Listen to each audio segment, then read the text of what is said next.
The broadcast is now starting. All attendees are in listen-only mode. Well, hello and welcome everyone to the 2020 Mesa County State of the River meeting, the first time we've ever done this online. So thanks for bearing with us as some of the technical details get ironed out. I'm Hannah Holm and I coordinate the Hutchins Water Center at Colorado Mesa University. And as always, I'm very thrilled to be in the role of co-host in this Mesa County stop on the River District's fantastic series of State of the River meetings. And just to tell you a little bit about the Hutchins Water Center, our mission is to promote research, education, and dialogue on the water issues facing the Upper Colorado River Basin. If you want to learn a little bit more about us, you can go to our website, which is coloradomesa.edu/watercenter. And there's a link right on the front page right now for a call for abstracts for our November forum that we do every year, our Upper Colorado River Basin Water Forum. This will be our 10th one this year. So if you're interested in presenting something, I would encourage you to check that out. I anticipate that tonight's speakers will give us a great deal of information and insight on both our current water situation and also a view to the broader regional water issues facing the basin. So I'm really glad that you all have chosen to join us tonight and listen to these speakers. And with that, I will turn it over to my co-host, Jim Pokrant with the Colorado River District to introduce the rest of the program. Thank you for that handoff, Hannah. As Hannah said, my name is Jim Pokrant and I'm the Community Affairs Director at the Colorado River District. And I was just doing some quick math while Hannah was speaking, and I just learned from my mathematics that this is our 13th Mesa State of the River in a series. We started this in 2007 and it's been one of our good ones. And certainly we find that our viewers in when we're live, our attendees are very water savvy in Mesa County, and hopefully we have a small role in that. So what we're going to do tonight, as we usually do, first we're going to focus on water supply, snowpack and water supply. Because no matter what everything else that we talk about in the big picture, it all comes down to what did the snowpack this year do, how is it melting, and how is it going to fill our reservoirs, and what's the outlook for irrigation and water users and recreation. So as usual, one of our stalwarts, Eric Knight, he's with the Western Area Colorado office of the Bureau of Reclamation, and Eric knows where every drop of water is coming from and where it's going to in both the Gunnison and the Colorado Basin. So Eric will give us that all important rundown, because really in the end we're all snow farmers, whether we're irrigators or we brush our teeth, and we need to know where our water is coming from. Following Eric, we're going to have Andy Mueller, General Manager of the Colorado River District, talk about the River District's role since 1937 in protecting West Slope water and promoting water security for this region. And following that, we're going to bump up the picture a bit, and we're going to have Becky Mitchell. She's Director of the Colorado Water Conservation Board. And Becky's going to talk about things called Interim Guidelines and demand management of water in our case. And if you're wondering what the heck those things are, well, that's why we have Becky on board to help us. And following that, we're going to have a topic that's going to be fairly interesting, I believe, to many of our water users. Kevin Ryan, our state engineer with the Division of Water Resources, is going to talk about his work and the division's work into looking at the compact curtailment strategies. I think he's got some better words for that, but Kevin will put the better twist on that. And so what's a compact? And that means if Colorado should ever have to curtail water use because of issues in the bigger picture with drought and Lakes Powell and Mead and the Colorado Compact, what's that going to look like? And it's not as simple as you would think. So Eric, I'm going to toss it over to you and fire away.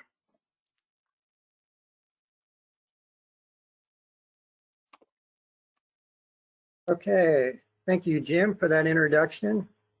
And welcome to everybody out there, all the familiar faces that I cannot see this time, but hopefully we'll all be in the same room sometime in the near future. So I'm going to talk about the state of the rivers for the Colorado River and Gunnison River basins. And I'll go through snowpack here, runoff forecasts, and then finish up with some reservoir operations. So first off,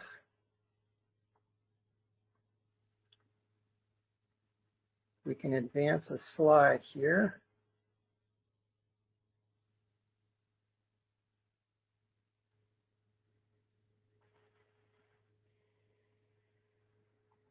There we go. Oops.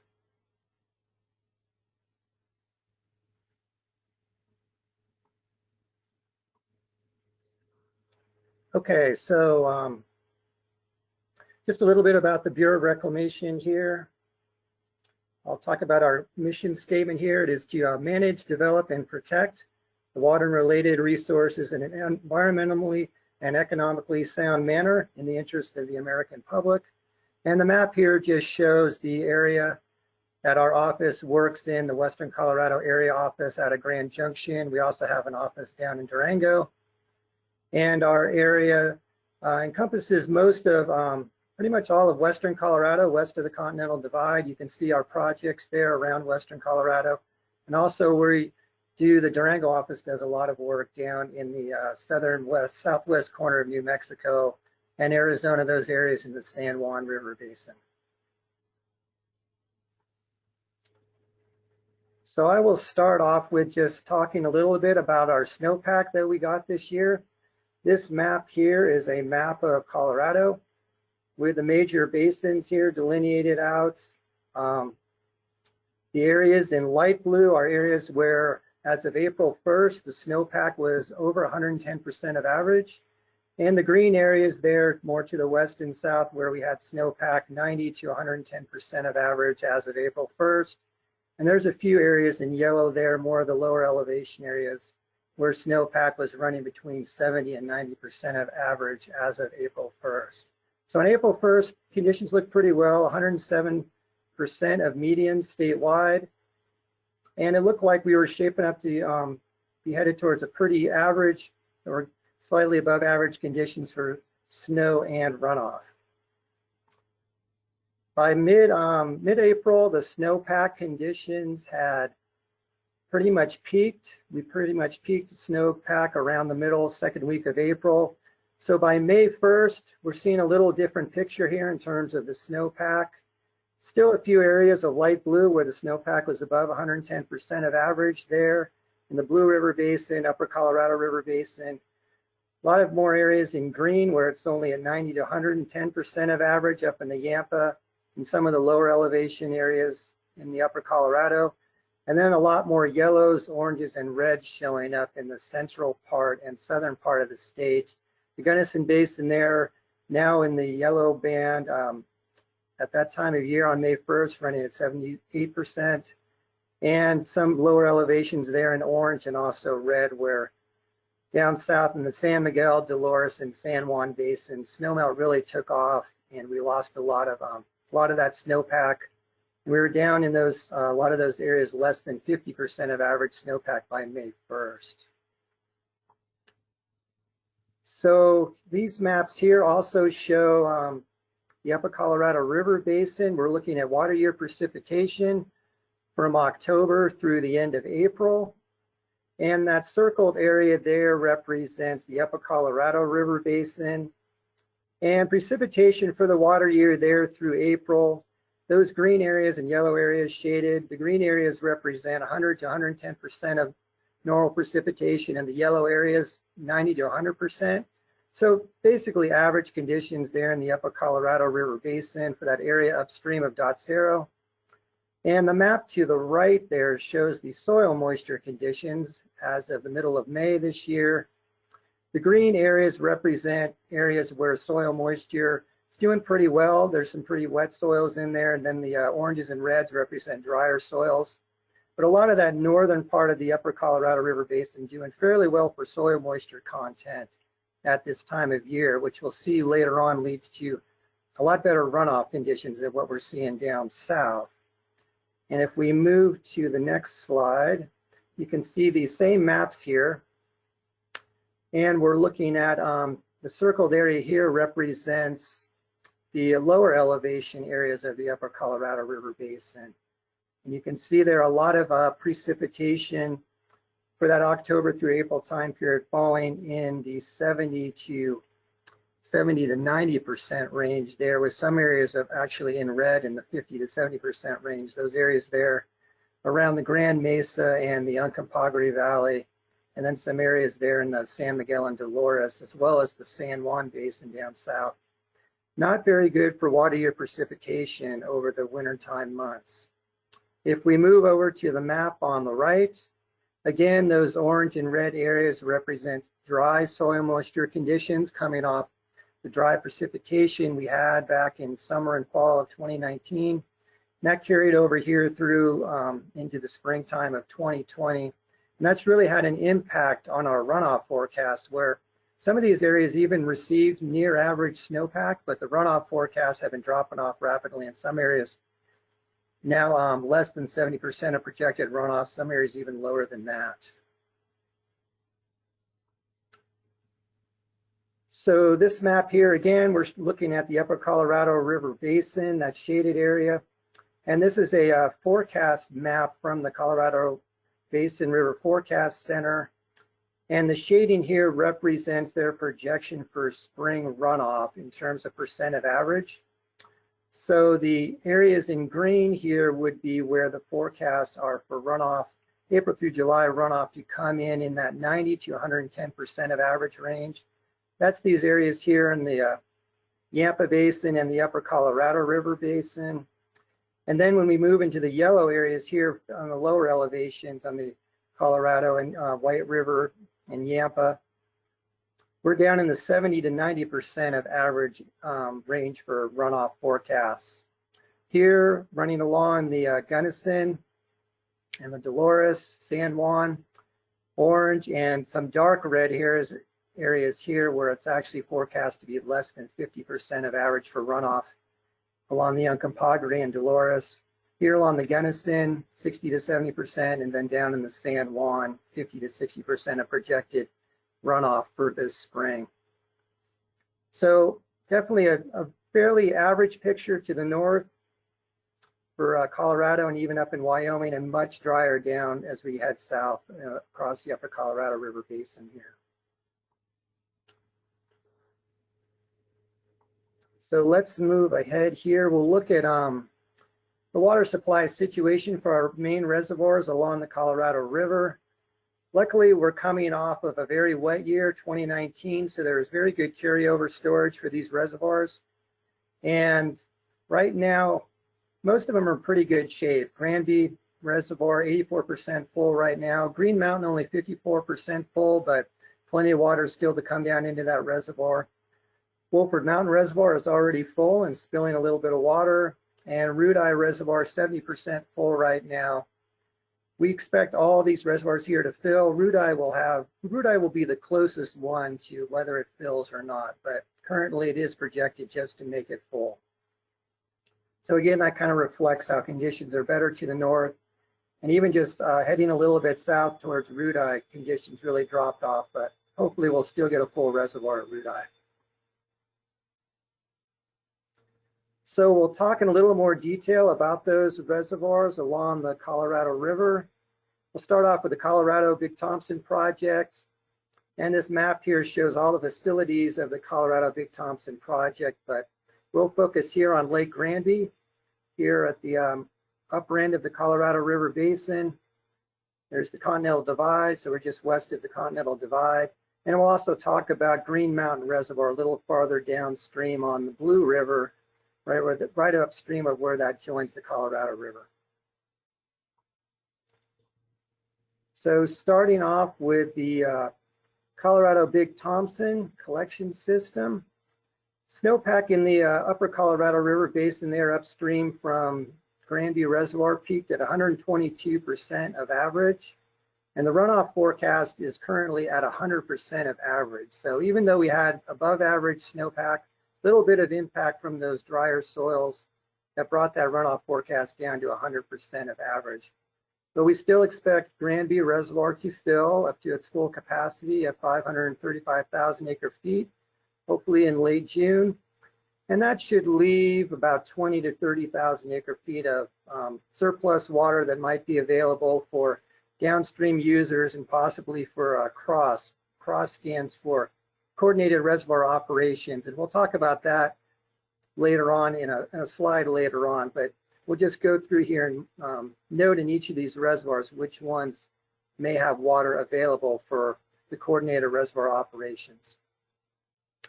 Green Mountain Reservoir, snowpack peak there in the Blue River Basin at 120% of average. The current runoff forecast is for 98% of average runoff coming into Green Mountain.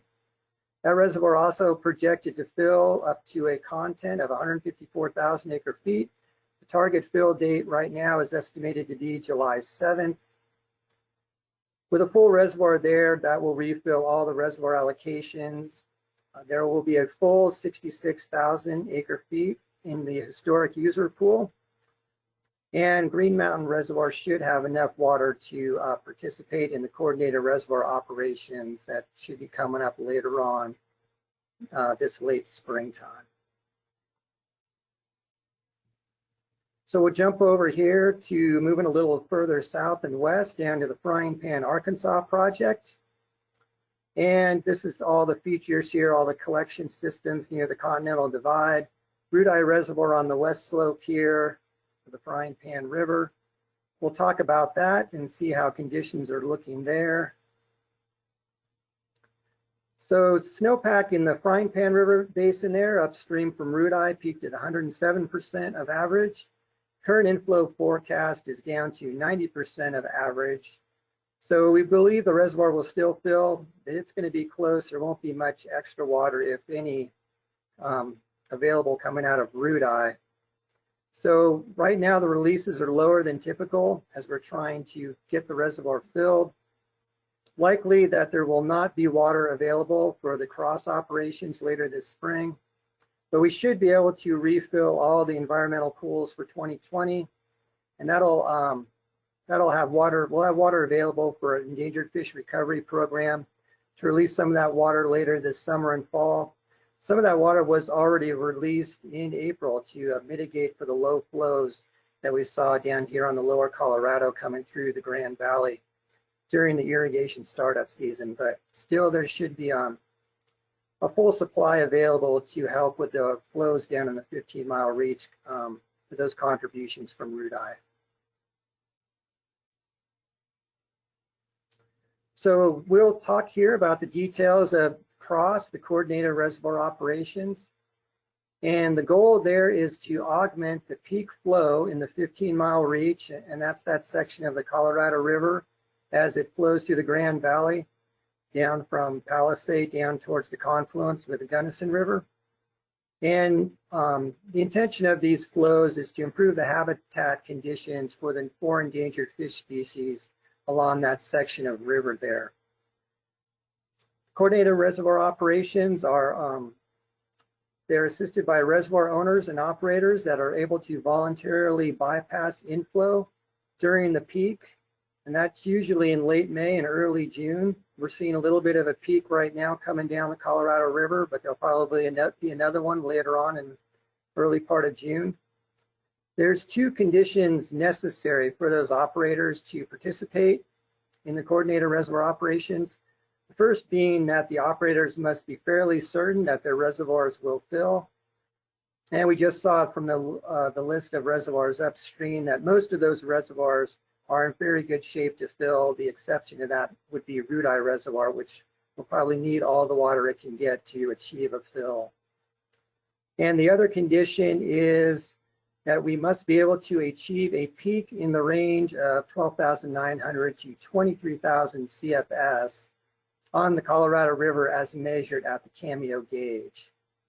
The current peak forecast is to get a peak of 12,000 CFS on the river there. So hopefully if we can get up to that level And then with the addition of some water out of those upstream reservoirs, we'll be able to get a peak that exceeds this 12,900 CFS value. So that's still to be determined, possibly in a couple of weeks or so. Right now, this graph here shows flows on the Colorado River at Cameo. The blue is what's actually occurred so far. We're getting up to about 9,000 CFS today at the Cameo gauge. Projected to get up to about 10,000 CFS by this weekend before we drop off a little bit. Everybody probably noticed the cooler weather we got today versus what we had yesterday when it was right around 90 degrees here in the Grand Valley. Today's down in the mid 70s, I believe. And then once it warms up again, we anticipate another peak on the Colorado River at Cameo coming later on, probably early June. So here's the peak forecast of 12,000 CFS at this red line. We're falling short of it right now, which is why we're not going to attempt to do the cross operation at this time. Hopefully, the forecast a later day will bring these flows up to this red line, and that, if so, that's when the cross operation will occur. So let's jump on over to and talk a little bit about what's been going on in the Gunnison River Basin. Here's our map of the Gunnison River Basin here with the main storage reservoirs being the, oops, let me go back one, being the Aspinall unit here. And here's the town of Gunnison for reference. So we're downstream from the town of Gunnison. Town of Montrose here, Black Canyon National Park and the Gunnison Gorge, and the Gunnison River continues down here through the town of Delta and down towards Grand Junction where it connects with the Colorado River. So this light blue stretch here is the area, the target area for flows for assisting in the recovery of endangered fish in this stretch of river between Delta and Grand Junction. So we'll talk about those operations that we have done, that we're currently doing and just wrapping up here for the Gunnison River. The Aspinall unit. The Aspinall unit record of decision has some flow targets, and they're based on the runoff forecast for inflow into Blue Mesa Reservoir. The May 15th forecast for inflows into Blue Mesa came in at 395,000 acre feet. So with that inflow forecast, we're able to compute some targets for the lower Gunnison River as measured down there at the Whitewater gauge, just upstream from Grand Junction. A forecast of 395 puts us in a moderately dry year category where runoff forecasts fall between 381,000 and 516,000 acre feet. Given that number, the peak flow target on the lower Gunnison River is 3,200 CFS, and the duration at that peak flow is just for one day. In these dry years, we really don't have much to do in terms of, there's no durations at any half bank full flows. Just for a one-day peak at this flow level is our target. There's also a water right for the Black Canyon National Park, and that has a peak flow target as well that is also based on the May forecast. Using that forecast number, the target comes out to 2,200 CFS, and that peak flow duration is just supposed to be for a 24-hour period. So the ramp up for the spring peak operation that attempts to meet these downstream targets began last Friday on May 15th. And just yesterday and today, we were able to achieve those peak flow levels in the Gunnison River going through the Black Canyon, as well as on the lower Gunnison River down there at the Whitewater gauge.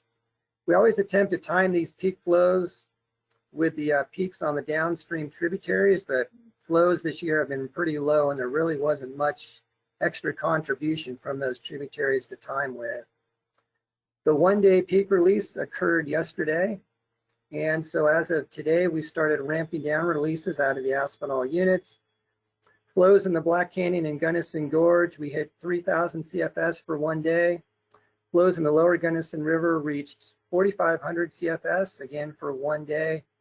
So the entire spring operation will last a total of 12 days, should wrap up by early next week once we're finished with the ramp down period.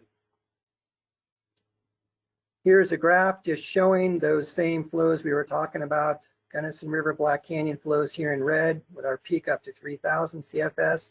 And we're now in the ramp down period, should be down finishing that by May 26th.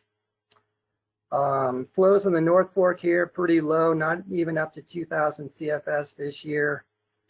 And the green line here, which just shows our white water flows here, getting up to 4,500 CFS on the Gunnison River at the whitewater gauge there, just upstream from Grand Junction. And here is our projection for how we're going to do at Blue Mesa Reservoir this year in terms of storage.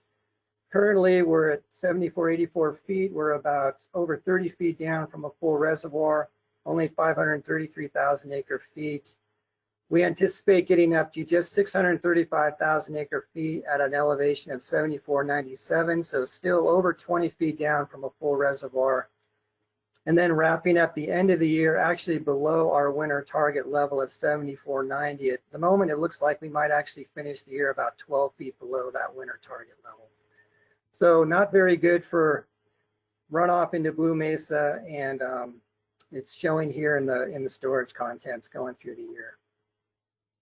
Just one more quick slide here for Lake Powell situation.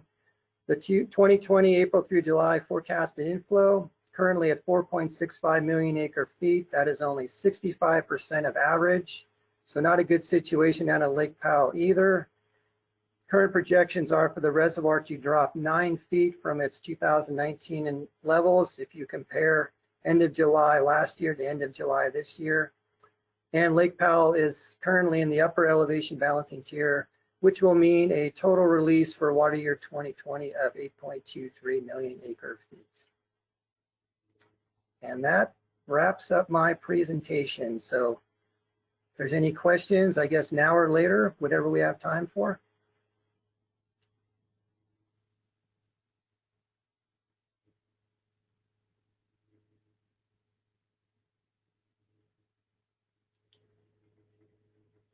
Jim, you're muted.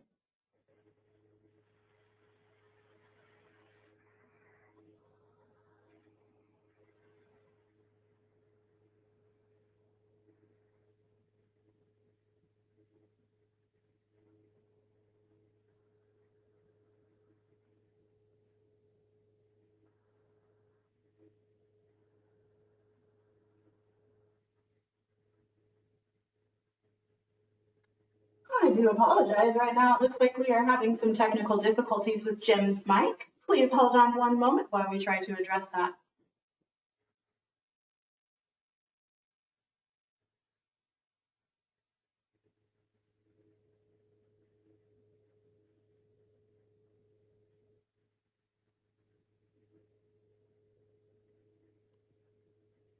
Okay. Now I think you'll be able to hear me. Again, Muted. technically, I was apologizing for the technical difficulties, and we're living and learning in this virtual world. And for the folks who are just now getting in, I see your numbers increasing. Thank you for your patience. The webinar is being recorded, and it'll be available for those who log on and those who hope to see it later. And the link is in our chat area on the screen. So before we get to Andy Mueller, our next speaker, the River District and its mission to protect West Slope water and all of Colorado water employs various media of water education, and we'd like to debut a new video that takes a step in that direction. So take the video away.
Unmuted.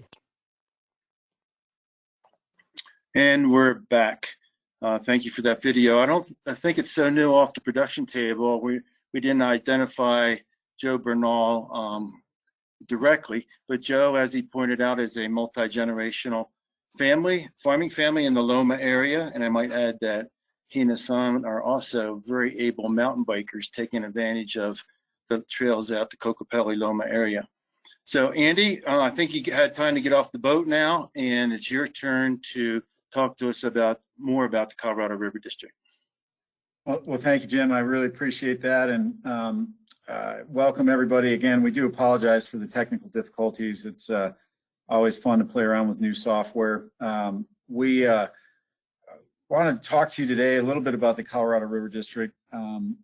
It was formed, as the video indicates, 82 years ago in 1937, and formed when the West Slope learned about, let me, sorry about this.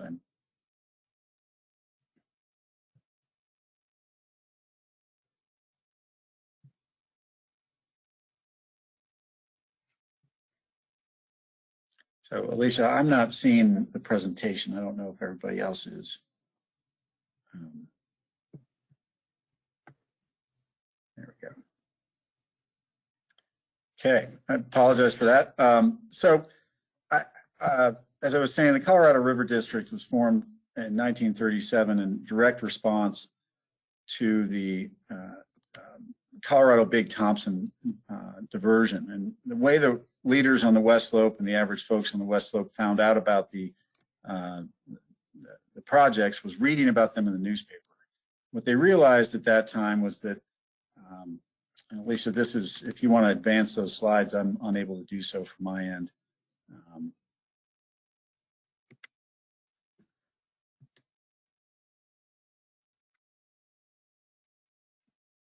If you can keep advancing, please.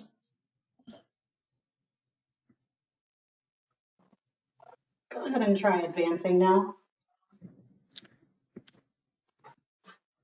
As I said, the River District and well, before the River District was formed, the West Slope found out literally in the newspaper that the Colorado Big Thompson Project was being proposed and approved by the Bureau of Reclamation. And they saw a potential threat to the West Slope, both from a consumptive water user perspective and a recreational water perspective. And those counties potentially affected banded together and formed the River District, had the General Assembly form that River District. And today we're a 15-county region, which you can see on this map, represents about 2/3 of the West Slope, and together with the Southwestern Water Conservation District, we represent the entire West Slope. From our district, we produce about 60% in an average year, 60% of the flow of the Colorado River in its entirety. Together with the Southwestern Water Conservation District, it's closer to about 70 to 75% in many years. Truly the production zone for the Colorado River. This map is an interesting one because you can see the entire basin, and then in the darker colors around the edge, you can see the urban and agricultural areas that depend upon Colorado River water as well. It's the urban Colorado Front Range and the agriculture in northwest Colorado, as well as along the Arkansas River. You've got a large project down in New Mexico, and of course, probably some of the larger users on the Colorado River system as a whole in the Imperial Valley, and then the urban Southern California area as well. So there's approximately 40 million people that depend upon the flow, remember, which 60% of which originates here in our district, and millions and millions of acres of agriculture that are very important in feeding not only our state, but frankly our nation and the world. So it is important that all of these uses find a way to continue to exist. And couple things going on the river. The river is, and I think everybody understands at this point, the river was divided in 1922 between the upper and the lower basin. in terms of its flow.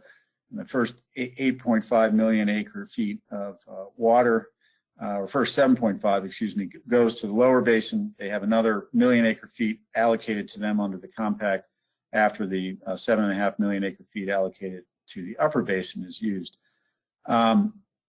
Unfortunately, the lower basin states, the 3 states, are overusing water and frankly have been chronically overusing water for decades. Today, that average overuse is about 1.1 to 1.3 million acre feet of water. That picture there is a cotton field in Pima County. Happens to be very close to the location that I got lost last time I was down in the Tucson area. I had actually had a couple hours before I had to catch my plane, and I went and for a run in a national park nearby, and managed to find myself wandering through cotton fields, much to my own dismay. You know, there are lots of things we can all do to conserve water, and I would just posit that growing a water-thirsty crop for export in Colorado River Basin is not good for the environment, nor is it good for the communities that depend upon the river. We've got to be very aware, however, that it's not just the lower basin overuse that we're dealing with. We also are dealing with a significant temperature change that's going on, specifically focused within the upper basin of the Colorado River, and it is very well documented. This map is actually produced by the Washington Post, but it's data based upon the National Oceanic and Atmospheric Administration. You can see the river district there in blue. That large hotspot is the hottest and largest spot in the United States over between 1895 and 2018. And so remember that upper basin is the production zone for the entire Colorado River. And you may be asking, well, you know, why do we care about this? If we can go back one spot, I'm not sure I can do that.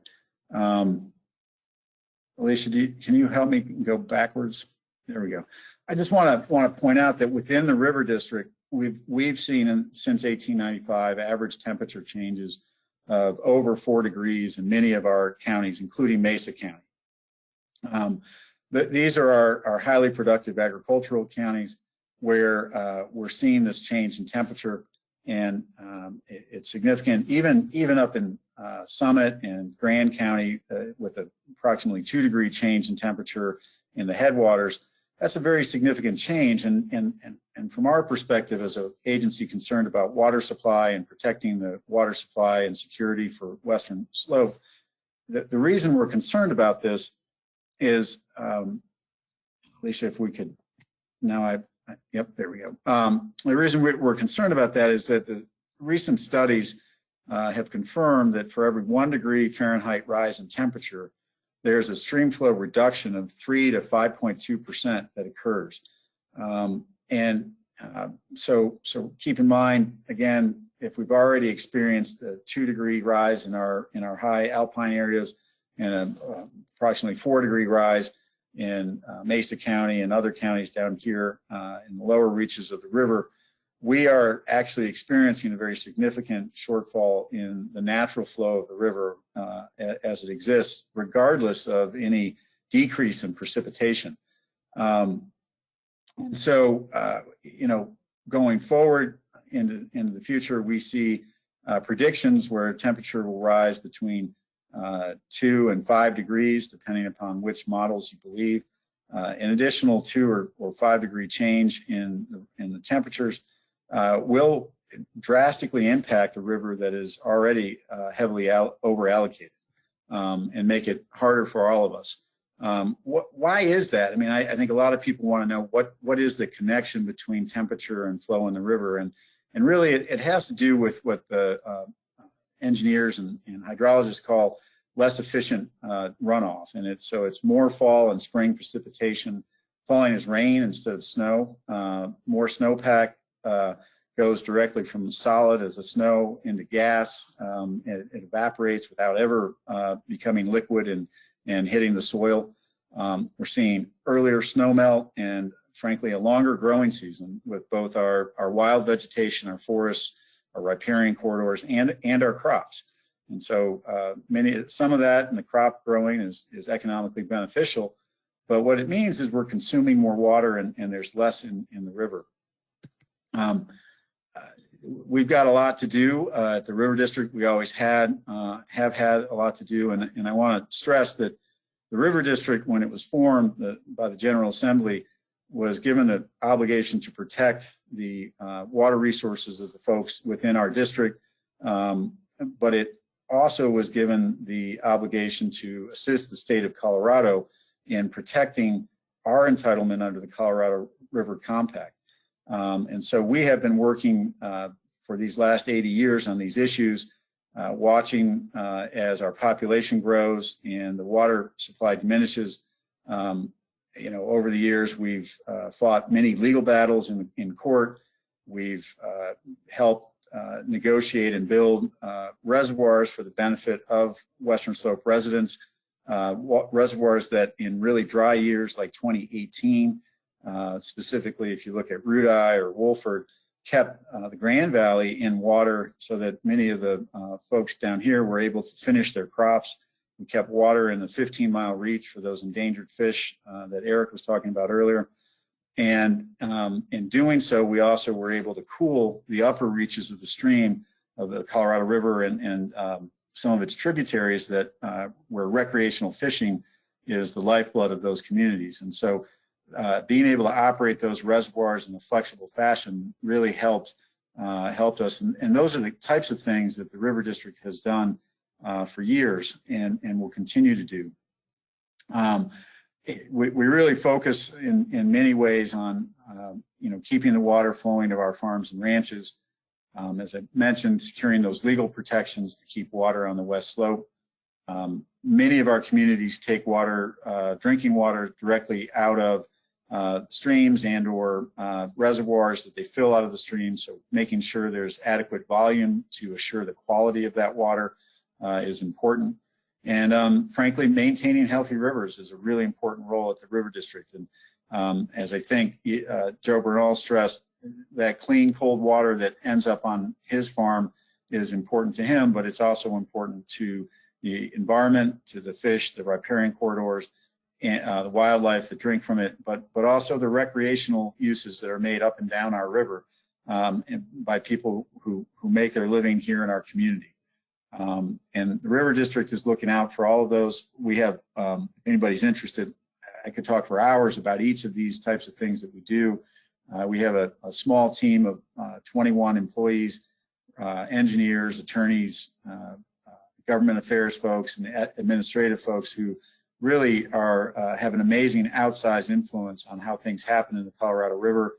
There are an awful lot of very large and powerful utilities that we work with, sometimes in a friendly way, and sometimes the conversations get very heated and end up in court. But our goal is to really make sure that we're here to protect the water resources of Western Colorado and keep that water where we need to see it for our benefit in Western Colorado through all of these things. I will tell you that right now the River District is facing significant financial challenges, and this was even before the COVID-19 pandemic. We've been studying for the last 2 years since I came on board, kind of the decline of tax revenue coming from the energy industry, the revenue that's been ratcheted down over the years from the Taxpayers' Bill of Rights, and the impacts of the Gallagher Amendment, which it was passed in 1982 and has caused a disproportionate impact on the income of rural districts like ours. Those three issues combined lead us to see a significant structural deficit coming our way in the finances in the Colorado River District. It led me in January to suggest to our board that they should consider a tax increase going to the voters in November to ask for a small tax increase. We get 97% of our revenue in real property taxes. And today our mill levy is capped at 0.252 mil, so just over a quarter of a mil. In 1937, the legislature, at the request of the West Slope leadership, set our taxing authority at 2.5 mils. So today, through a series of events, including Tabor, but not solely limited to Tabor, our mill levy is limited to 1/10 of what it was when it was originally formed. What I suggested to our board in January, before we understood the full impacts that this COVID-19 pandemic would have, is that we ask for the voters to have authority of increasing our taxes up to 0.5 mil, and that wasn't without great consideration that we thought about that. In Mesa County, what would that mean? That would mean a $4.14 per year increase in taxes. It's definitely a tax increase. We're not going to shy away from that. That was my recommendation to our board. And again, our board has not made up their decision by any means. But we feel that it's certainly prior to the pandemic that it is worth considering. With that $4.14, we would raise approximately $4.9 million that would allow us to take that money, about 86% of that, and put it into projects on the West Slope that are priorities for our community. So we would partner with our communities and our large irrigation districts and our conservancy districts to spend this money in really 5 different areas that are on your screen right now.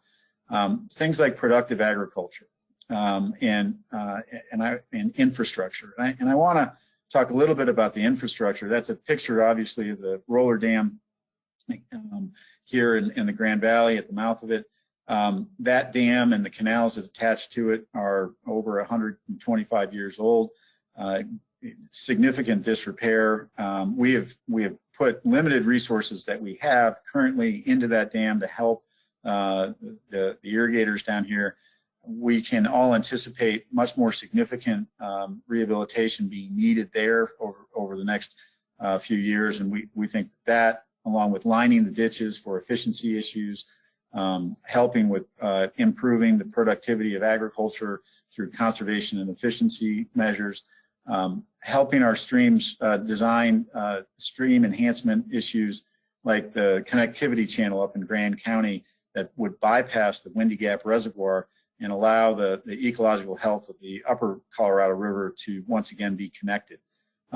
Things like that, where we're also contributing money, or will be, to watershed health and water quality issues, again, very important for our drinking water and our agricultural production.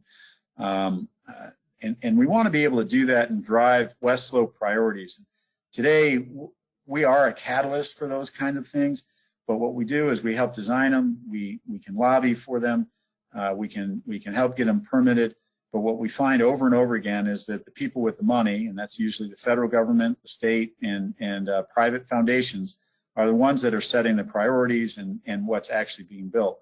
And I think on the West Slope, we need to be able to do that for ourselves, and that's really where we're coming from, driving that and also encouraging, leveraging, if you will, that federal, state, when it's available, and private money into our district as infrastructure, public infrastructure construction, something that's very important in times like this, frankly, to bring those kind of projects and jobs that come along with it onto the West Slope. As I said, our board is considering and thinking about this. Certainly, I recommended it in January. They asked me to come back with more information, which I and the staff did in April. By April, we were unable to meet in person. But because of the pandemic, and we had witnessed the closure of so many of our businesses and the devastation that it has wreaked upon our communities, our board is very concerned about not being tone deaf and understanding what the community wants. And so we're out again talking with the community at events like this to find out what people think and whether or not we should, in fact, go for a tax increase, whether in 2020 or at some point in the future. I want to stress that if we were to go for that tax increase, the revenue would not go towards increasing the number of employees at the district. We would be focused, we would keep our employees at the level where we have them now, which is reduced over the last few years by 15%. And we would focus on building those projects and really getting things done. So I hope that helps. There are a lot of other technical and really interesting things going on the river, but I wanted to take this 20 minutes to let those of you here in Mesa County know what the River District is facing in these times. And hopefully, I would ask you to reach out to myself and others at the district and tell us what your thoughts are if you're unable to do that through our chat line or questions later today. So with that, I'll turn it over to Jim. Thank you very much.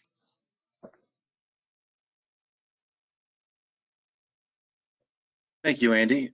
And again, we will entertain questions at the end, and you can pose your questions in the chat box. Now it's my pleasure to bring on Becky Mitchell, the director of the Colorado Water Conservation Board, who agreed to do this even though today was a CWCB meeting, which she probably took looking just as she does now with earphones on and sitting in front of her computer. So thank you for working with this on a tight schedule, Becky. And Becky is also the Colorado Commissioner to the Upper Colorado River Commission, and that's an important role that she has vis-a-vis the issues that we're going to talk about. Demand management, what the heck is that, Becky? And the interim guidelines, and what's an interim guideline? So take it away.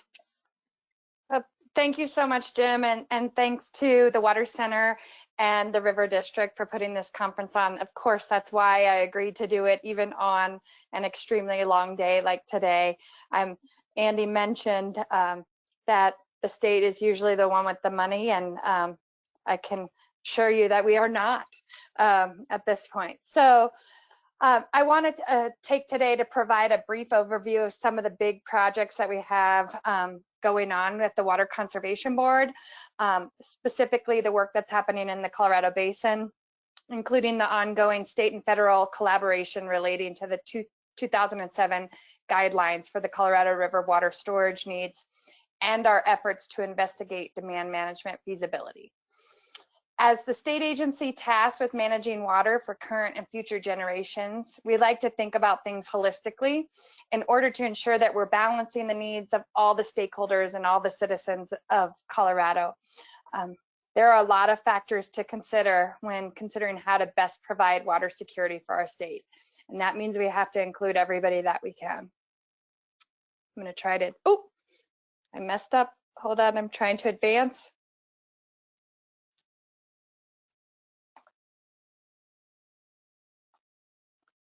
Oh, am I able to go back? Sorry. One slide. Perfect. I want to begin and provide some context and review of recent events that have led us to where we are today. First off, being the Drought Contingency Plan, or DCP, as so many call it. The Drought Contingency Plan was a suite of agreements reached among the 7 Colorado River Basin states.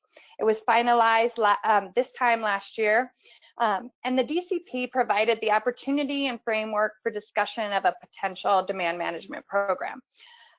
Although I will not spend a lot of time discussing the various elements of the Drought Contingency Plan, I do want to take a moment to highlight the key elements of that plan, as they're quite relevant to the ongoing work in Colorado River issues.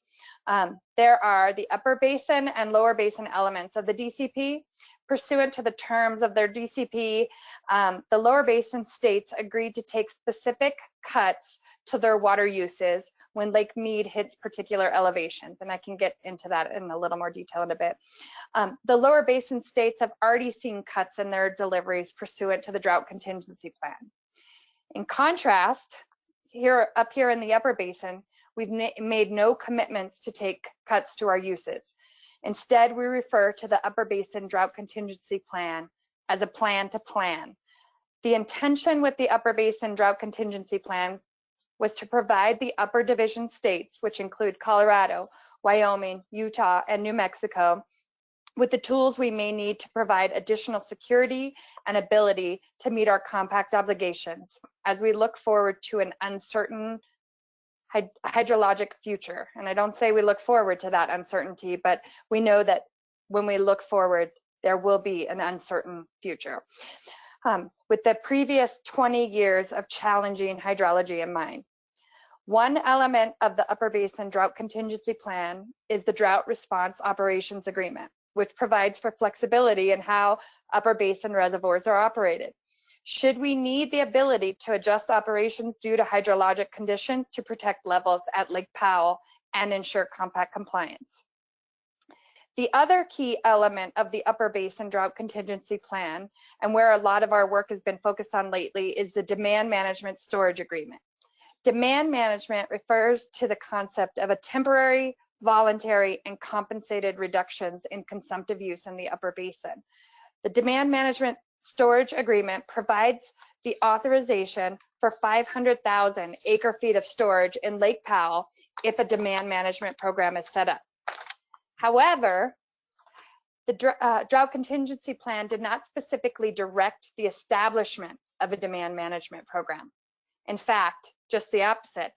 It said investigate the feasibility and whether demand management program would be set up, what would it look like if it were to be set up, and what are the big open questions that we cannot answer yet at this juncture. If the upper division states do not determine it is feasible and advisable to set up a demand management program, the storage space authorized in the demand management storage agreement will not be used. Demand management would serve as a potential tool in our toolkit for maintaining compliance with the Colorado River Compact. As I stated, the question of whether that may be a feasible or advisable tool for the upper division states, it's still undetermined. But before a program may be set up, there are a number of key issues the upper division states would need to agree to first, including, but not limited to, how participation in a program is verified and accounted for, how the conserved water makes it to the appropriate destination, how water would be stored and released, and how the program would be administered, how the program would be funded. That's a big question right now, especially in light of our current situation, and how the program would comply with federal and state laws. I'm sure there are many additional issues beyond that would need to be figured out as well. If a program was to be set up, the water created for the program could only be released at the direction of the Upper Colorado River Commission and for purposes of compact compliance. Any potential demand management program would not be used to provide for additional supply for use. In fact, the requirement would be that we show that we are using less water than we otherwise would be using. Each state is considering whether demand management may be feasible and is considering the broad questions, but also focusing in on those in-state specific issues and questions and approaching the feasibility investigation in ways that make sense for their unique circumstances. In Colorado, our feasibility investigation is underway pursuant to the 2019 Demand Management Work Plan. This is adopted by my board, the Colorado Water Conservation Board, about a year ago. That work plan called for 3 elements: the formation of the work groups, that consist of subject matter experts and key stakeholders across the state. It also asked for regional workshops and continued education and outreach. We have to work with our partners through all of this. Despite some of these complications associated with our current circumstance, facing this global pandemic, we're still actively engaged in the feasibility investigation pursuant to our Demand Management 2019 work plan. These 8 work groups that came out of that work plan were directed to meet 4 times through the course of the 2019-2020 fiscal year. They have met that requirement and in many cases are meeting even more frequently now with virtual capabilities. Work groups are really starting to converge around and cement their ideas about the threshold issues that they would like to make sure are captured. A couple of consistent themes we've heard from the work groups include equity, and this really means ensuring that there are not adverse impacts to one potential region or sector, and the creation of net positive of a net positive program. There's some background noise. Is somebody else's mic on? Sorry.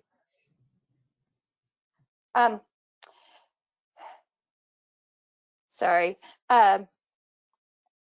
And in other words, if we do set up a program, let's do it in a way that produces benefits to our state and our communities. As the 2019 work plan was only designed to guide us through the first stage of the feasibility investigation through June 2020, we'll be taking a step back to analyze what we've learned so far. The CWCB staff plan to report the work group findings and progress to date before the board this July, coming up in just a couple months. We plan to give our board an opportunity to thoroughly review this work along with other work and analyze the work of all of these work groups. And then we'll be seeking guidance on the next steps of the feasibility investigation after the board has had an opportunity to fully consider the information that the work groups have developed. We have been consistently encouraged by the amount of interest and participation we've seen in the demand management discussion and look forward to continuing that work. I'm going to advance one more slide. Thank you. Now, onto the 07 guidelines. I'd like to update everyone on the status of these, the 2007 guidelines discussions. This is another important element of the Colorado River Management Plan. These guidelines direct operations of the two major reservoirs in the Colorado Basin, Lake Mead and Lake Powell. The guidelines are interim in nature and expire in 2026. So in the future, we'll be considering what operations beyond 2026 should look like, but we are not at that point yet. There's not a great deal to report on those renegotiations because the renegotiation of the guidelines has yet to be initiated. However, I want to provide you some general background on the guidelines, how they operate, and also provide an update on our current efforts relating to those guidelines. First, the background on the guidelines and how they operate. The 2007 guidelines include a few important elements. One is intentionally created surplus, or what they call ICS water. This allows the lower division states to conserve water in Lake Mead. There are different categories of this water, ICS water, which come with varying rules regarding creation and use of the water. The Bureau of Reclamation accounts for this water annually, and the user storing the water can access it in later years depending on conditions. The 2007 guidelines also provide for shortages. The lower basin states are required to take when Lake Mead hits certain elevations. Importantly, the guidelines did not require California to share in these shortages. However, the lower basin drought contingency plan calls for California to share in those shortages once Lake Mead reaches a certain elevation, which is 1045. This was a big accomplishment in the drought contingency plan. Another element of the 2007 guidelines is the coordinated operations of Lake Powell and Mead. The goal here is to balance Lake Powell and Mead to some extent, though not exactly. In other words, when Lake Powell is high and Mead is low, the upper basin may be required to send additional water downstream to the lower basin, depending on particular conditions. However, they also call for reduced deliveries from Lake Powell than would otherwise be required when the levels are low in the upper basin. One important element that the upper basin got through the demand management storage agreement, which I discussed earlier, is the ability to store water in Lake Powell if and when a demand management program is set up. That would not be released to the lower basin, even if that would be required under the terms of the 2007 guidelines. The 2007 guidelines, and particularly the coordinated operations, have helped the upper division states stay in compliance with the terms of the 1922 Colorado River Compact, which requires the upper division states to not deplete the flow of the river beyond 75 million acre feet over a 10-year period. I just want to note that the 07 guidelines did not supplant the compact. The compact, as well as the other elements of the law of the river, remain in place. These additional agreements among the states, such as those guidelines and the drought contingency plan, just provide an additional level of security in the system as we face new conditions and a hydrology that has necessitated increased planning efforts across the basin. Our goal through these efforts is to provide an additional security for the system, to assure that ongoing compliance and to ensure that the reservoirs are maintained above critical levels. The 07 guidelines were originally negotiated based on information that we had at that time, historical hydrology, and what we thought was likely to happen in the future. What these last 20 years have shown us is that we cannot necessarily predict that. The guidelines help those 7 basin states avoid unnecessary litigation and continued the history of collaboration and cooperation across the river.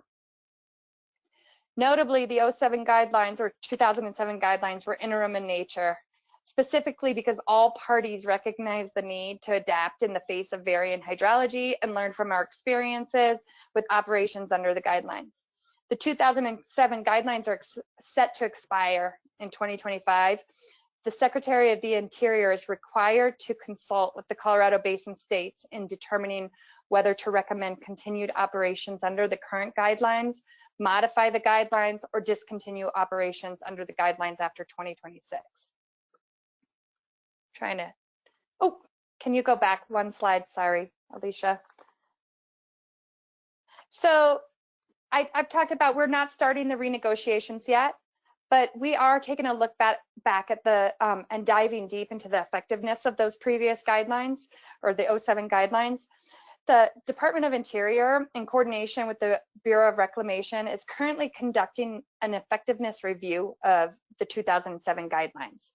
The Bureau of Reclamation has held a couple of webinars to discuss how they're approaching this effectiveness review. Our federal partners have communicated that this review will be technical in nature and will only be focused on past operations and not look to the future yet at this point. We anticipate that this review, along with our experience with the implementation of the drought contingency plan, will help inform how operations may look like going into the future. In fact, we have specifically asked that Reclamation consider the operations of the drought contingency plan in their effectiveness review, among other factors. In coordination with the Colorado Basin states, we submitted comments together as a basin state cooperative. All 7 basin states submitted comments on the scope of Reclamation's effectiveness review.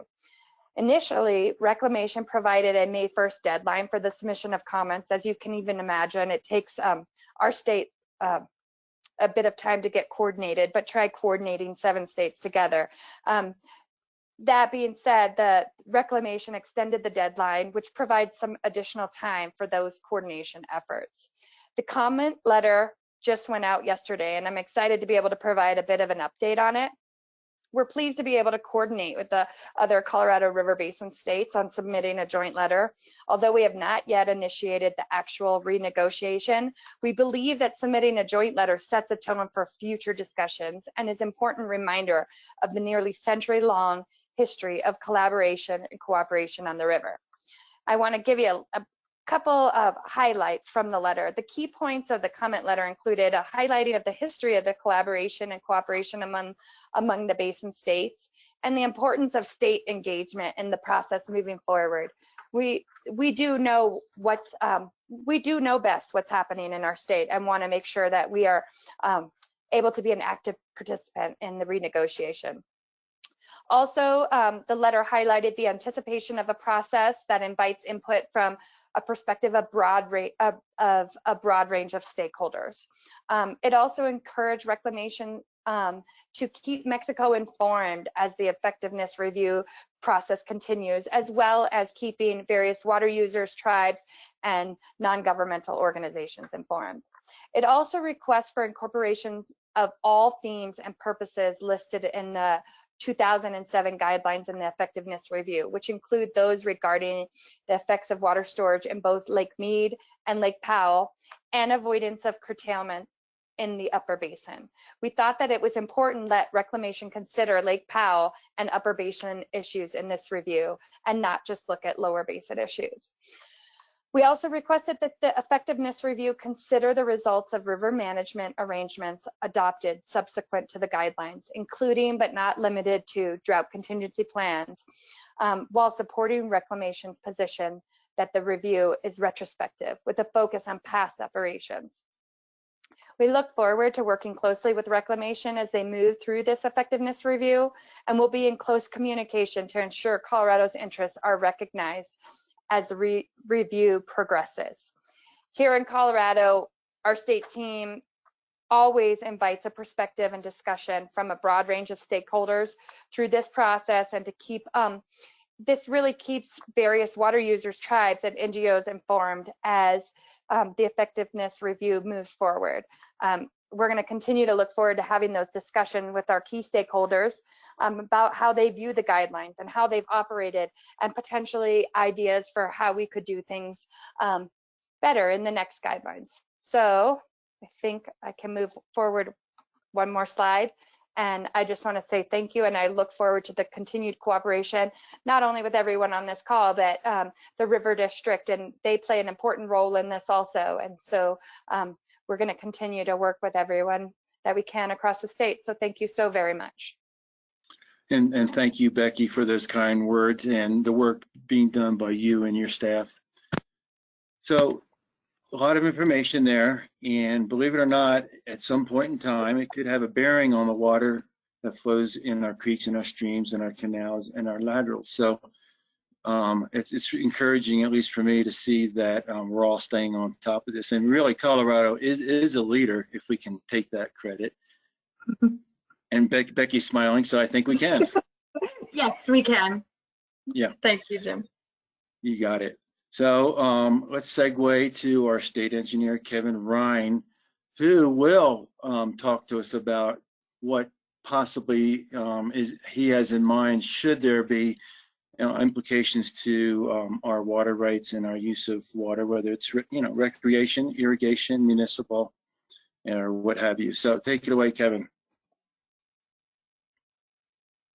Thank you, Jim. And again, thank you, Jim and Hannah and the Water Center and the River District for coordinating this and putting it together. I think you framed it up well, Jim. What do I have in mind, or what do we collectively at the State Engineer's Office have in mind? And some of you may have heard me talk about some of this before. I might present it in a little bit different way tonight. Some of it will look the same, but it really is, what's on our mind right now when it comes to the Colorado River Basin, the compact, and actions that we might have to take on the short term or on the long term. And with that, I'm going to just move ahead on this, and I believe I now have control. There we go. When I talked about compact compliance strategy on the Colorado River and in the Colorado River Basin, it really is about that question that Jim just said. What's on our mind when it comes to the compact? And I'd like to just start out with a nice graphic, and you'll see what I would call sort of a continuum of actions that we might need to take when it comes to compact compliance. And there's a little bit of a color coding here. If you look from left to right, there's less urgency at the left, some of the things we're doing, and they're in green. As we move to the right along the timeline, maybe there's a little more urgency to what we're doing. But there are things like measurement rules, something I believe we need to start talking about right now, but also gathering information about how water is used in the basin, feasibility studies, data from the ground, work group strategies. And by work group strategies, I mean the demand management work group strategies. Administering demand management water. Becky said that this is just a feasibility investigation that she's doing. But if we do have a demand management program and we have demand management water, how will that water be administered? That's up to the Division of Water Resources and the State Engineer's Office. There might be other mechanisms, OG plans, changes of water rights, other mechanisms that would be recognized and allowed related to the compact. And then ultimately, I believe we would develop compact administration rules, the blueprint by which we would take action if we get to this last box, and that is implementing compact administration.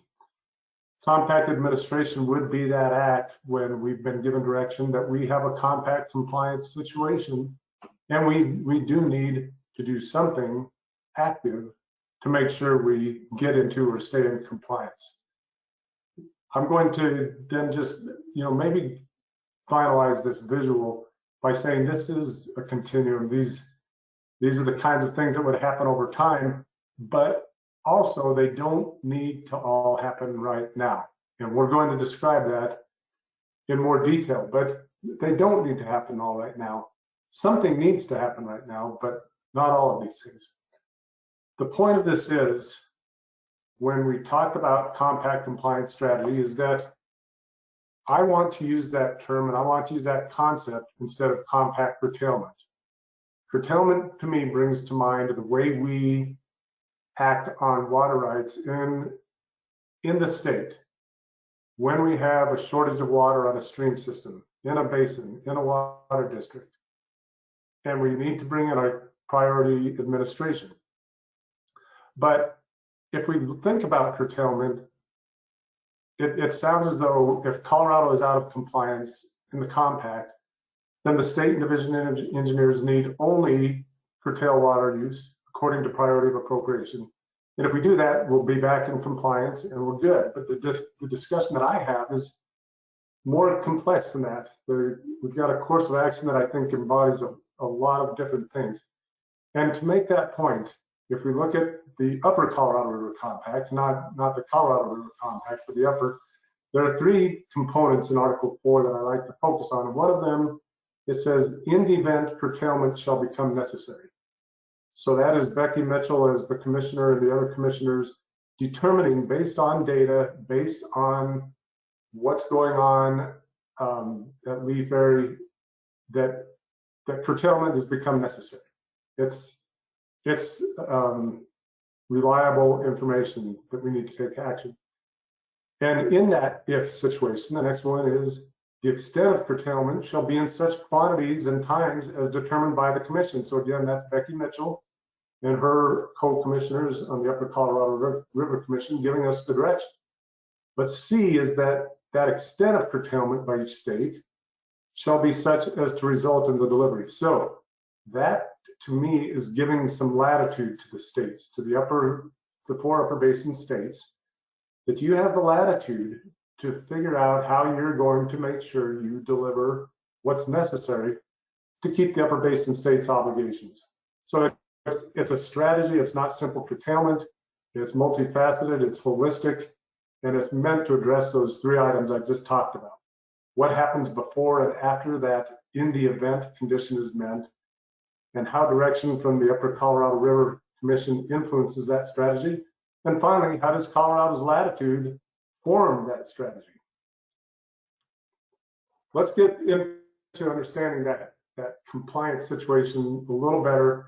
And I'm going to draw probably a dramatic contrast and talk about the South Platte River Compact. And simply put, and it is simple, if the flows at the Julesburg gauge, which is the opposite end of the state from Mesa, but if the flows right next to Nebraska drop below 120 cubic feet per second between April and October, then our division engineer has the responsibility to curtail all diversions in that lowest water district, junior to 1897. If he does that, Colorado is then in compliance. There is no new flow rate we need to analyze. We don't need to analyze for injury. He just needs to take that action. We're done. But if we compare that to the Colorado River Compact, already it's more complex when we just look at the language in this first bullet. States that the upper division will not cause the flow of the river to be depleted below 75 million acre feet for any 10 consecutive years. Well, what does that mean, will not cause the flow of the river to be depleted below? There's some ambiguity there. We need to understand that, and that would be something difficult for the Upper Colorado River Commission. But that's the recognized standard right now for the upper basin states, is that 75 million acre feet. How do we maintain compliance? What is maintaining compliance with that? And how do we maintain it? That's a difficult question right there. I'm going to talk about what influences this compact compliance strategy that I'm talking about, and break that down a little bit so we understand how it would come about and how we would act on it. The first one is just looking at the probability that based on that Upper Colorado River Commission determination, Colorado would need to take action and implement compact administration. So again, remember that color-coded continuum that I showed you. Compact administration was that red box at the end. So you're going to get a lot of numbers and a lot of data, but I think it's really insightful. If we look at a table showing our running 10-year total since 2012, we can see we're in good shape. Remember, the number is 75 million acre feet. And in 2012, we had delivered for its previous 10 years, 90 million acre feet. Where do we stand as of 2018? 92 million. Those are good numbers. That's way above 75 million. If we look at a graph with the red line being that 75 million acre foot number that we can't drop below, we're in good shape with the blue line. That blue line shows the last 20 years of 10-year deliveries. We're in good shape. But what about the future? And I'll just give you a heads up. You'll see my table right away. It runs to 2025 and it stops at 2026. As we were listening to Becky and talking about the expiration of the current 07 guidelines, I put my table together to look at that date range. But we're going to start. This is data I just showed you, 92 million acre feet through 2018. That is the 10 years previous. What about, let's project out 3 years, and we don't have the 2019 numbers yet. We may have them by now, I'm not sure, but what we do know is, according to the 24-month study, these are the deliveries in that second column, that middle column. 9,150,000 acre feet, 8.38 million acre feet, 9.15 million acre feet through 2021. How do we know those numbers? Well, that is what was projected in that 24-month study. Now, that's not exactly, it was 9 million, 8.23 million, and 9 million. I've added 150,000 acre feet to those numbers because that is a good conservative number for our river gain in the Colorado River between Powell and Lee Ferry. So we have a good solid idea through 2021, and we're at 88 million acre feet. Now, to get us through 2026, that date I wanted to talk about, I'm going to take a very pessimistic release. I'm going to assume very bad hydrology, very, very rough years. And I'm going to nonetheless look at the 07 guidelines and say, we do know that the minimum release under any conditions from Lake Powell is 7 million acre feet. I'll add my 150,000 acre foot river gain, and you can see the numbers then in the final column. By 2025, we're at 82 million plus change, plus more than change, 764,000 acre feet. Now there's a Mexico obligation that we have, and I'm aware of that, so that could influence these numbers, but we know that Mexico obligation is not part of the 10-year total. But we do recognize that in any event, what that tells us as we look at the graph that I've projected through 2026 is that the probability based on that Upper Colorado River Commission determination is extremely low. And I want to say the words almost non-existent. Anything can happen, but very low probability that we need to take that action before 2026. If and when it does come, what is the appropriate approach? Because it certainly can come after 2026, 2020, 2030. But the question is, do we do priority administration, curtail across the whole Colorado River Basin according to priority dates? Or is there something, and of course I'm setting up this question for myself, but do we acquire relevant information, data, rules, do something more? And my point there obviously is simple priority administration by itself may not be enough. And why is that? And by the way, I want to remind you, priority is still a factor. Curtailment still could occur, and priority is still a factor. What I'm saying here is priority administration just by itself may not be enough, may not be appropriate. And the reason is, if we have information, data, rules, we've got a head start and a better way of doing things. And what I'd really like to emphasize on that first smaller bullet is the words more precise. Obviously, our our approach would be more informed, more contemplated, but precision is very important to me when I talk about this, because remember going back to my earlier slide when I talked about we couldn't simply go pick a date, a priority date, and curtail everything junior. The problem with that is that I'm not really sure what that date is. And I've got really smart division engineers and really smart water commissioners, and they know the way the system operates, but I don't think they could tell me what that date is, even after the commission has given us an obligation. So we need something more informed and more contemplated so we can be more precise with what we're doing. Obviously, we need stakeholder involvement. I'm going to get to that in a minute. This would allow us to do more planning and to develop options. We need to acknowledge and address legal concerns up front. And we still need to recognize priority of water right is critical, but that's just one part of our consideration. Now, I'm talking about available information, data, and rules. There's a compact compliance study that helps us understand the way water is used in the basin, the impacts of water use with different priority dates and different water rights that would help us. Becky just talked about renegotiation of the 07 guidelines. I'm going to talk about measurement rules and just let us know that measurement of water diversions is so important. It's been critical in other basins when we've had to institute rules. For example, groundwater diversion rules have been accompanied by groundwater measurement rules. It's an important first step, and it would entail things like spelling out our statutory authority, what the objective, scope, and applicability of the rules is, different definitions, measurement methods and functional standards, reporting requirements and enforcement requirements.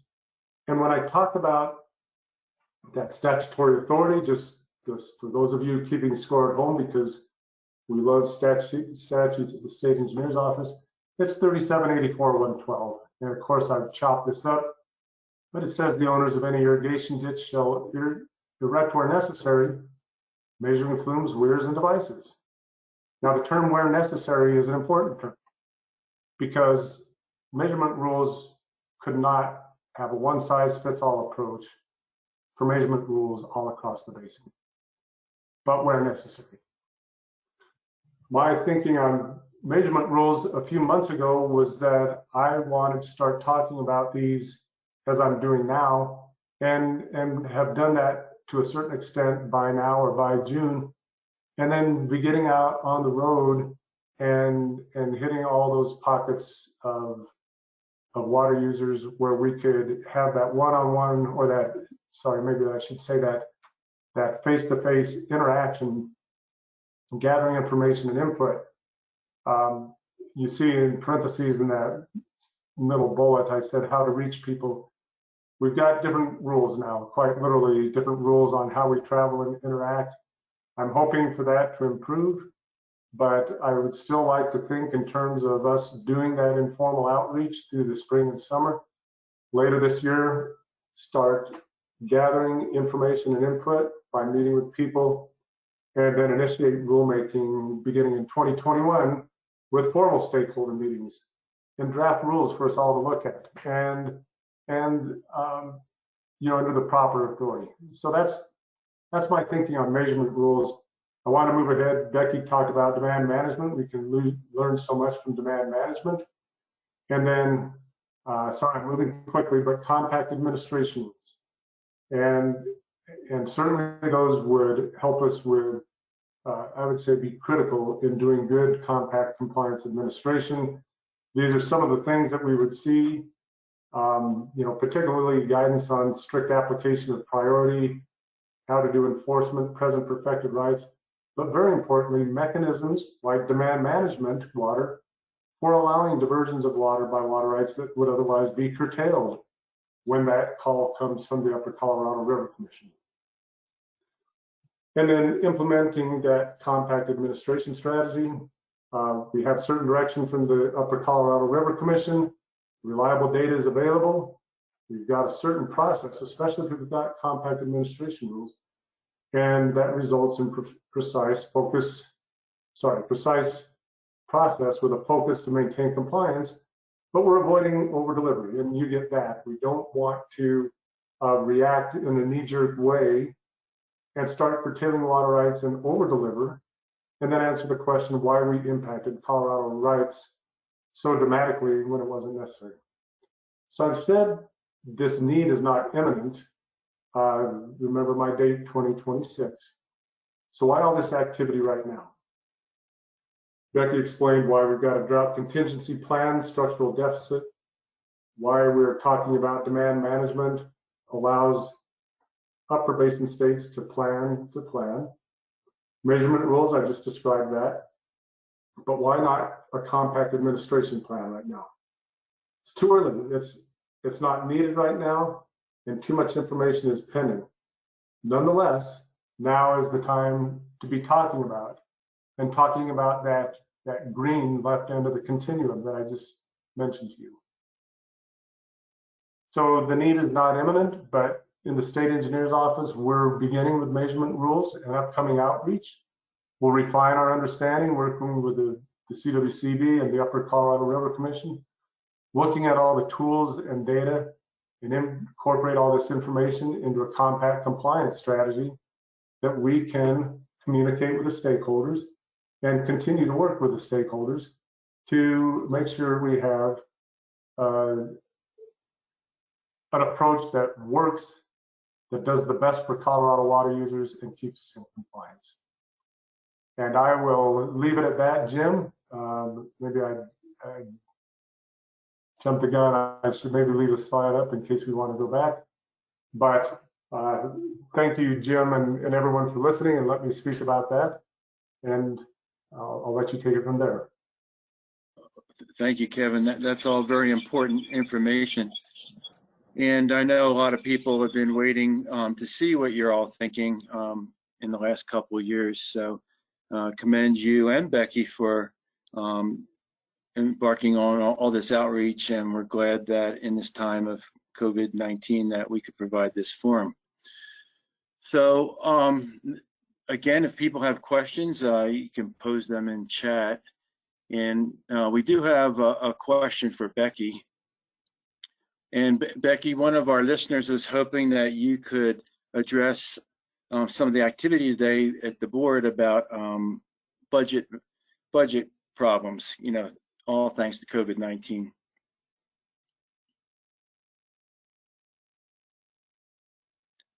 I'm unmute. Yeah, this is an unprecedented time, and we're looking at huge budget deficits across the state. We know we're going to be hit, and some of that is yet to be determined depending on how the legislature responds to some of the recommendations from the JBC. I did also say at the board meeting today, though, I think that it's important to recognize that our human resource is our best resource. And so while we may be financially strapped and that has an effect on monies that are going out for grants or even loans in some cases, that there's still work to be done. We still have the infrastructure in place, meaning the basin roundtables, forums like this, the Interbasin Compact Committee, these work groups that are happening, our relationships with our stakeholders and the relationships that our stakeholders have with their constituents are incredibly important and are going to be even more important right now. Thank you for that. And now we have a question for Kevin. And Kevin, our listener is wondering why we need rulemaking regarding measurement rules, since the rules are already in statute, and that's been a requirement for a long time. So maybe if you could discern the message there. Absolutely, and I'll give you two ideas on that. First, let's go back to 2018 and the Yampa River Basin, where the Yampa main stem saw its first ever call. And Aaron Light, our division engineer, had the unhappy task of imposing curtailment in that basin for the first time. Now, I know Erin would tell us that she had been trying for years to help people understand the value of measuring devices, head gates and measuring devices. And I get that the people in the Yampa River Basin would say we've been fine without them and everything's working fine. But where that left Erin was the inability to allow senior water rights to divert when they may have been in priority just because they couldn't be measured. So how does that get back to measurement rules? Had she had measurement rules to back her, because rules are a public process, they're promulgated, they have the effect of law. If she had that, she could have made more progress. It would have been very helpful for the people in the basin. So, that's one reason, but I would like to focus more on the practical aspects of it. Measurement rules would give the direction on the appropriate types of structures, the best way, that where necessary component that I mentioned to measure different types of diversions. Lastly, if we do have a compact compliance scenario that we need to act on, then the data that we would get from all that measurement is going to help us do that more precise administration that I talked about.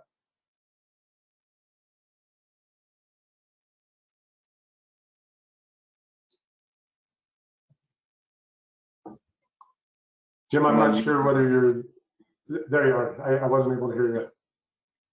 Yeah, I had a dog situation. At least it wasn't mine. Yeah. So here's a question for Eric. Eric, upstream in the Colorado did fairly well, but what happened to the Grand Mesa? The snowpack and the runoff and the Grand Mesa looks pretty poor, and in fact, it had some of those dismal colors on your maps. What went on with the Mesa? Well, unfortunately, this seems to be a somewhat more frequent trend that the Grand Mesa area, as well as the North Fork of the Gunnison there on the south side of the Grand Mesa, they tend to miss out on these winter storms, or the storms will come through and they're just not as productive as they are in other areas of the basin around those areas. So it's been kind of a strange phenomena, but unfortunately it seems to be becoming less strange over the last few years, where the North Fork and the Grand Mesa just seem to be missing out. And I'm not sure that anybody really knows why, but it's becoming, seems to be more expected than unexpected these days. Yeah, thank you. That's an interesting observation. We have another sort of a question from a listener who wants to talk about the Gallagher Amendment and whether or not there's any kind of movement afoot to deal with that. And I guess you could also throw in the complications with Tabor, the taxpayer bills of rights, and all those naughty constitutional amendments. I know, Andy, you want to try that? Yeah, I can talk about that a little bit. And just by way of background, I try to stay out of the details on the Gallagher Amendment, but there's a basic formula set in the 1982 amendment to our Constitution that says commercial property, will pay 55% of the statewide tax burden, and residential property pays 45%, non-residential, commercial, ag, industrial, anything other than residential, total pays 55%. And as the value of primarily the Front Range metropolitan area housing stock has increased, it's caused a decrease in that tax factor or residential assessment ratio to drop down in order to keep the residential portion of our statewide taxes at 45%. What that means for districts that are heavily residential in value like ours is that it has caused a decrease overall in our tax revenue. And many of our fire protection districts, libraries, and other heavily property tax dependent districts are really suffering from that. I understand today that the legislature is potentially putting there's a lot of talk about it, they would have to vote on it, a bill together to refer a question to repeal the Gallagher Amendment. And frankly, we would support that repeal at the River District. Our board hasn't taken a position on it because it doesn't exist. The bill doesn't exist yet, but our policies would certainly lend itself to believe that we would support that.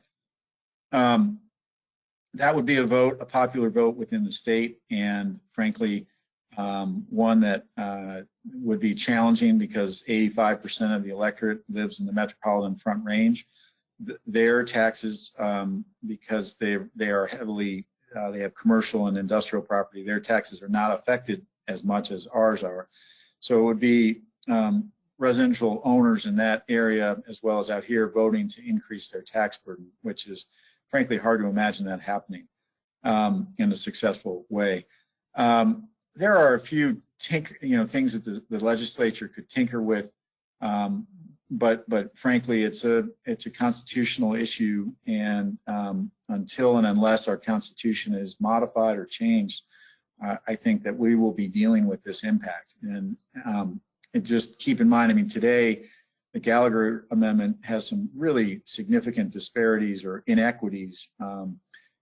Our residential property is taxed at 7.15% of its assessed value, whereas commercial property is taxed at 30% or just under 29% of its assessed value. So many people understand that commercial property is just paying huge amounts of taxes, and so anytime a district like ours proposes a tax increase, the disproportionate impact occurs to the commercial property owners, and it's clearly not something that anybody at our district or other districts would ever desire to have happen.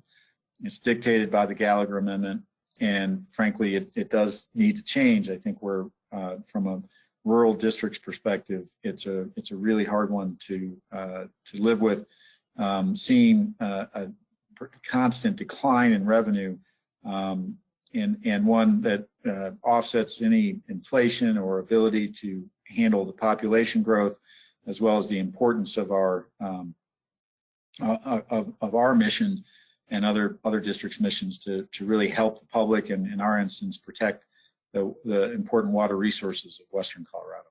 I hope that helps.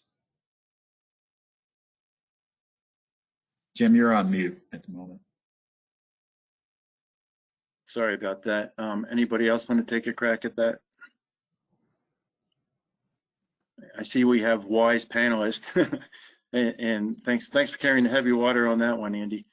So here's another one I think that you were pretty direct about, and it says, in planning for compact compliance, should we not get the lower basin into compliance with their entitlement first? And Andy, you were pretty clear that's an issue. Do you want to expand?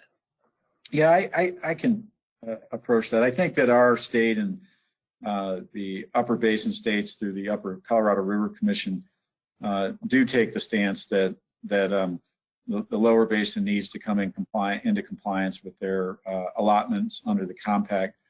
And the one thing about the compact is that there are lots of ambiguities, and frankly, areas that water lawyers, constitutional lawyers would like to fight about. To resolve some of these issues, it would require a Supreme Court decision, years of litigation in the Supreme Court between the states. We don't want to force that to happen, but we would certainly, if push came to shove and there was a claim that, for instance, we weren't satisfying our half of the Mexican treaty obligation, we would say, well, there's not a shortage in the river, because if you guys weren't overusing, Mexico would have all the water it needed. And so right there, we would claim that we were in compliance with our obligations, even if we were delivering substantially less than the 82.3 million acre feet that would be required under some people's interpretation of the Mexican treaty obligation. There are a number of other aspects of the compact that we would want to push before we ever conceded that we needed to start curtailing water here in Colorado or anywhere else in the Upper Basin. That being said, I do support our state developing a clear set of compact compliance rules and curtailment rules. I support them being very public about it, and the reason I do that is that we, you know, as folks who operate in the water world and water users like many of you who are on this, watching this, it's absolutely critical to have certainty in your businesses. And the only way you have certainty is to understand what the rules are that you're playing under. So I support Kevin's goal, his ultimate goal of creating those rules. You know, I think it's important that we all participate in a very open and public dialogue on those. And I'm glad that we're beginning to see the first public steps towards that. I think it's important. They're important issues. I was at the CWCB meeting in March talking about their compact compliance studies, and we understand that the board at the CWCB is looking at making those public. We would encourage that as well, similar to our risk study that we've done to make compact compliance more understood by water users. We really want this information out so that water users can act in an intelligent and informed manner. So yeah, we think that there's a lot that's going on in the right direction at this point. So you're muted again, Jim. Oh boy, thank you. So Becky, by virtue of your position of director of the CWCB, would you like to have the last word? I'm just finding great humor in you always being muted, Jim. So I was laughing really loudly. No, I was very inspired to see how many people would attend this at a time that is outside of normal work hours, because we all know that water is one of the very important issues in the state. And so it was inspiring to me. And I think we need to continue to work together and move forward and find the solutions. And that is the last word. So we thank everybody for their forbearance with our technical difficulties. We thank our panelists for making time in off work hours. And this concludes our seminar. Please look at the chat for a survey link, and also remember that this recording will be on our website too. So, and that's in chat. Thank you, everybody.